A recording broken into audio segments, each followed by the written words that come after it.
វេសិនដោជាដកទៀនបារមី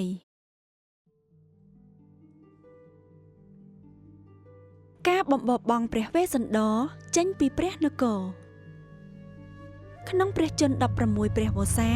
ព្រះវេសិនដោត្រូវព្រាហ្មណ៍មួយក្រុមដែលកំពុងជួបគ្រោះរាំងស្ងួតយ៉ាងធ្ងន់ធ្ងរចូលមករកព្រះអង្គ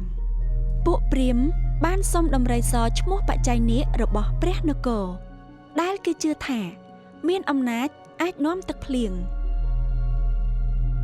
ដោយព្រះតីអាណិតសន្តោសនឹងស្ថានភាពរបស់ពួកព្រាហ្មណ៍ព្រះអង្គក៏បានប្រទានដំរីដោយឥតស្ទាក់ស្ទើរយ៉ាងណាមិញប្រជានុរាស្ត្រក្នុងព្រះនគររបស់ព្រះអង្គខឹងសម្បាយ៉ាងខ្លាំងចំពោះការលះបង់សម្បត្តិដ៏មានតម្លៃបែបនេះកំហឹងរបស់ប្រជានុរាស្ត្របានពុះកញ្ជ្រោលឡើងទាមទារឲ្យព្រះរាជាបំបោះបង់ព្រះរាជបុត្រចេញពីព្រះនគរ